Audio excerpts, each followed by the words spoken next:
All right, Cole and I couldn't wrap up both these truss sets on the weekend. You know, family duties, things like that. Took my time away, which is perfectly fine. Greg and I are gonna go through this. We're gonna get this other set built, put together, sheathed, and then hung before we go into our overhang. It's a lot nicer day today too, actually. It was kind of windy this weekend for Cole and I, but we got her done. Greg, did you see him trying to maneuver that, that sheathing around? Yeah, he did his best. I think there's a difference between being strong and just understanding, you know, like when you have to maneuver things around that you've never like picked up before, it's just a little awkward. So you got to learn the, you know, how to, the technique. I think he's gonna learn. That's what we really need. We need him out for the summer just to be our mule, you know? I like that idea. Yeah. All right. So we'll get all these outlookers on and get our fascia before we get our sheathing. I think I'm good. So these got to get squared around, and these are my drill holes.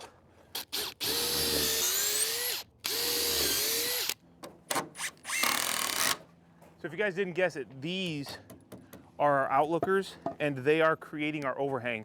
So you'll notice that this truss was designed and engineered to have a 3.5-inch drop, so that when we run these boards over top, they plane in, and then we've got a nice solid connection. I'm not a huge fan. We've done it in certain situations on small gable ends, but what I always call like a ladder overhang, where you just build your overhang and then screw it to the face of your last truss. Definitely not as strong as doing this. Go here. The only problem with having your truss drop down is now they could put a tail on there, but this just honestly I think is the easiest thing to do. I just add kind of a tail extension for our fascia, and then we'll cut where this goes underneath our soffit just a little bit. We'll just cut that off later. So I need lift up. Well, maybe not lift up, but I need you to put your square on here, and we'll get this. Gotta kind of line everything up so it's gonna come out like so. What do you see? Right there, dog. Okay. Come on, buddy. So now that we have that established, we can go ahead and get all of our marks for the location of these guys on this outside truss.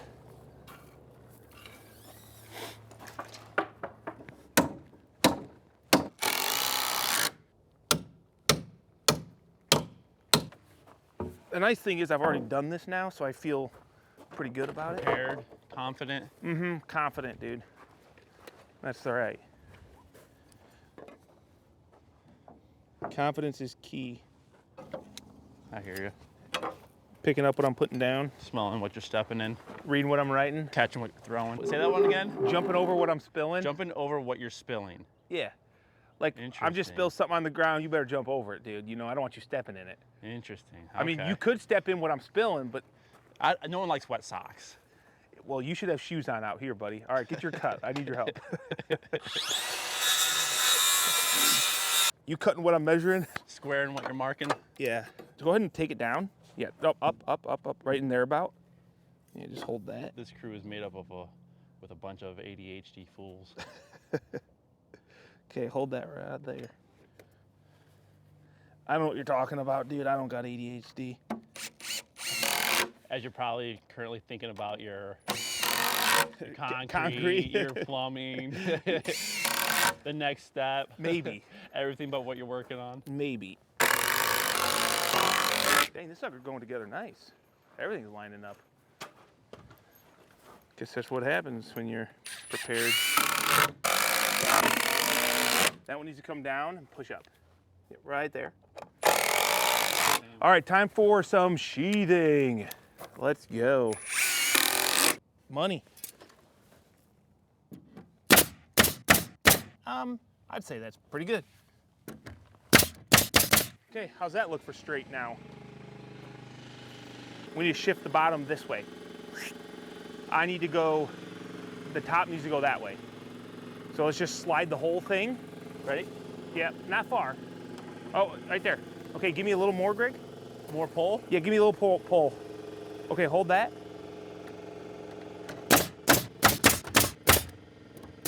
Dude, it's beautiful. Okay, now we're just 2 foot on center. Give me a little push here. Dude, this is my first time using this Beck Fastco gun. It's a Beck brand coil cider. I think it's legit. I'm not usually a fan of anything pneumatic, but because we got a lot of sheathing ahead of us, I thought it probably makes sense. Watch and learn, Cole. This is how you do it. Yeah. Wow. Easy peasy. No sweat. You just go right over the edge if you wanted to. Send it, dude.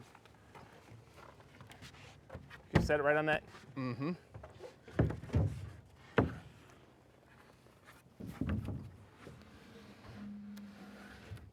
You're talking about like going like right here through the whole thing and then having 2 ears and then we basket to those? Uh-huh. It'd be like essentially like 3 straps. Yeah. Well, it will be 3 straps plus a fourth. Fourth going down the other side. Good enough.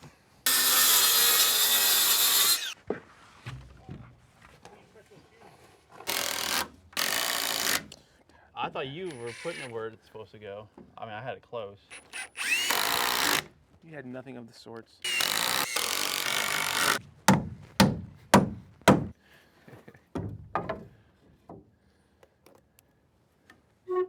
Can you actually see that? I can't see that. Wait a second. We found this out, Cole and I did. It didn't line up very good. No, it doesn't. So we're gonna do the math and we made it work. Wait. No. Okay, you do whatever you want. Actually, it looks pretty decent. I'm gonna do the math. It's like 15, 2 1/4, I think. There you go. You're about 1/8 inch off. Not bad. I mean, What? We're gonna go off of the perfect, not the 1/8 inch. You know?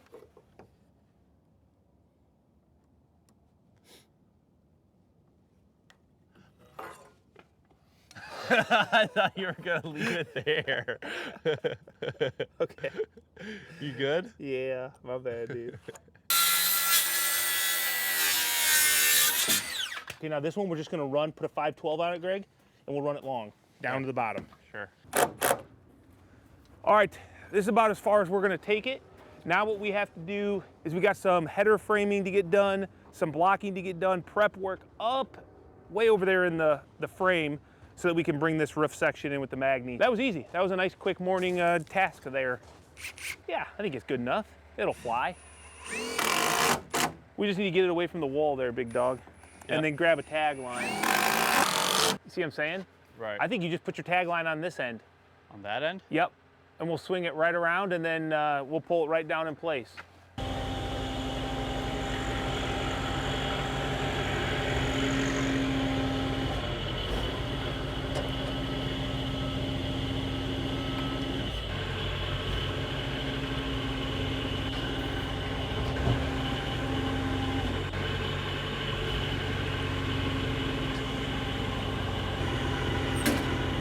Give me 1 second.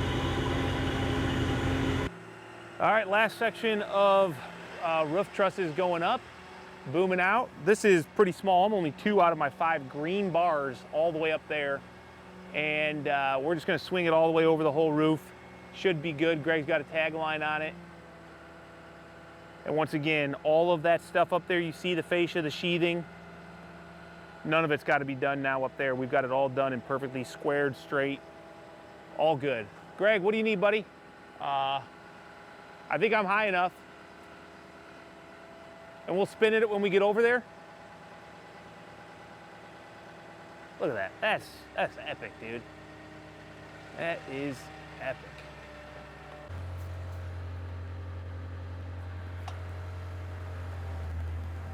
All right, time to move the last section of roof in. I figure it's gonna be a little bit easier if I get up in the lift and get where it's going instead of on the ground. Even though I do like being on the ground, it seems even safer. This puts me right where it's coming in so I can see it perfectly.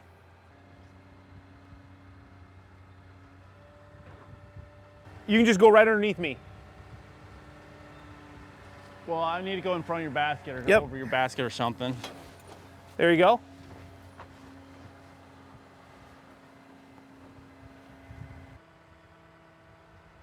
I gotta get over those columns.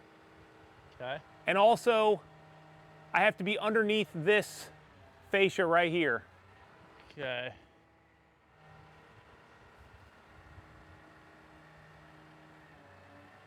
Okay, hold on, watch hold on. columns. What? Watch columns. Don't Yep. go too far past your. Yep. Hold on.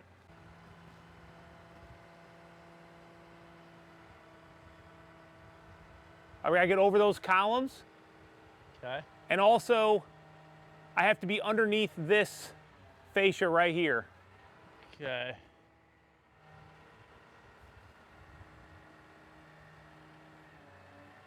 Okay, hold on, hold on. Watch columns. What? Watch columns. All right, I got a strap issue.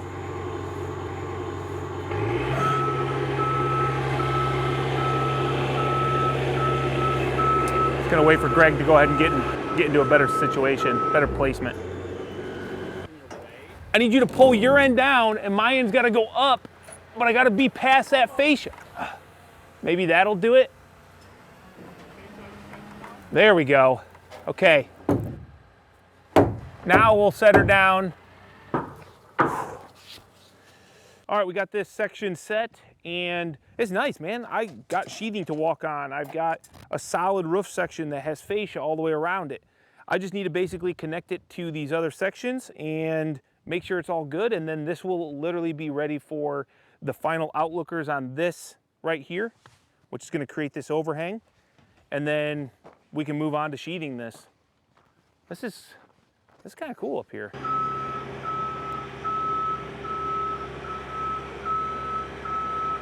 Right there.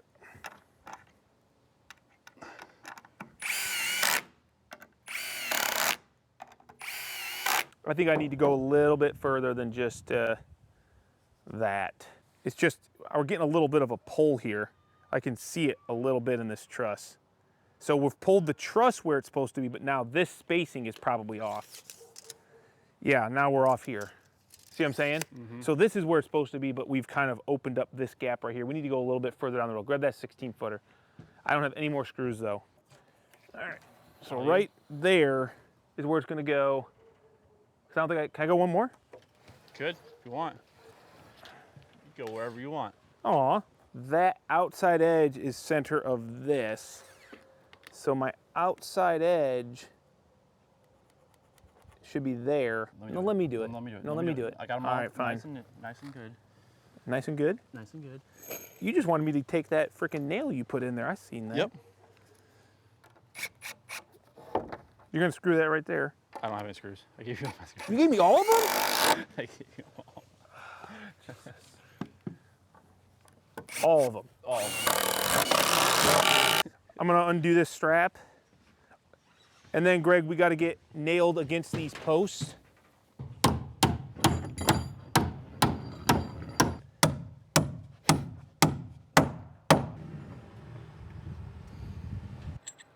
We have a lot of bracing on this thing we gotta take off.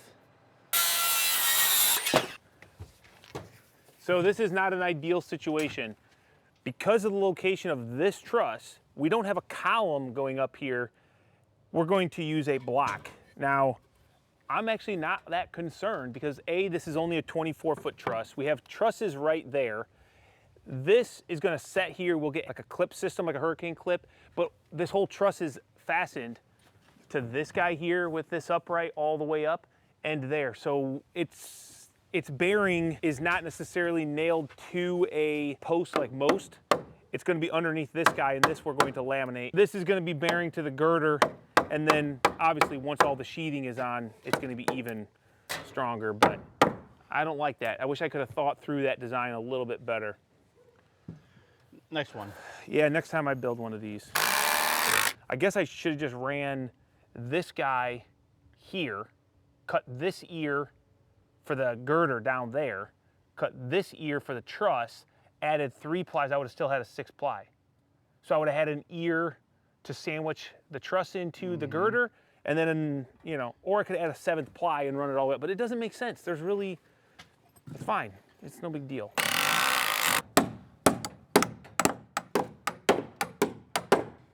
Look at that girder. Pretty straight. Yeah, look down it. It's not bad. I respect it. It's respectable. 22 and 21 3/4. Yeah. Ah, that's a good idea. Yeah, that's what I did over there. Bro, you're so smart. Kinda. Don't give me too much credit. Genius. If I was smart, we wouldn't have Man, had I this. thought you were just a dumb post framer. I am. Boom, bop, boom, bop. And then some of that.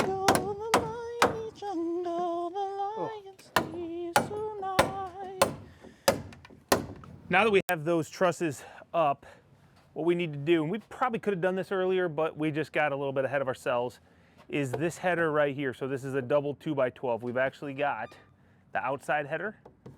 That's what the trusses sat on, and now we're coming through and we're doing our double header on the inside as well. These are very small spans for the most part, so double 2x12, we're all good.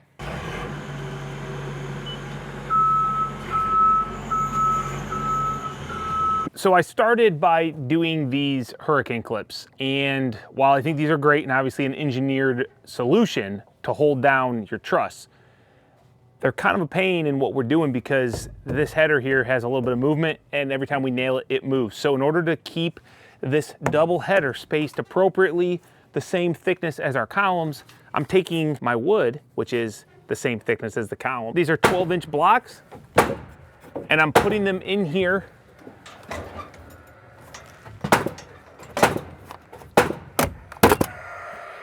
And I'm gonna nail this block tight to the header on both sides. Greg's on the outside, nailing the other side. And some of them I can feel, like actually this one right here. Greg, this guy, I don't know if you can remember or put a mark. This one is, just screw that one in, because some of these are actually a little bit loose, and this is the purpose of this, is to bring everything into a nice dimension that is consistent. So some of them are gonna get screwed, but then once the inside and outside are fastened, then we'll come through and fasten the block to the truss, and that will hold it down. You know, we're looking for shear strength, so that's what we're gonna do. All right, now what I'm gonna do is take these hurricane strips and I'm gonna mount these right on this side of the truss. So there's a little line on them and it says plate line. That's where I'm going to place them, like so. Maybe I can take my nail gun, which is out of nails, never fails. So that'll go right there. And this is some good old southern yellow pine, so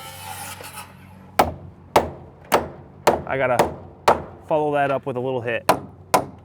Don't need to overdrive those nails, you just want them to be set against that hanger. So now that hanger is gonna resist uplift in wind condition. So we're just gonna go down the line, do all of these.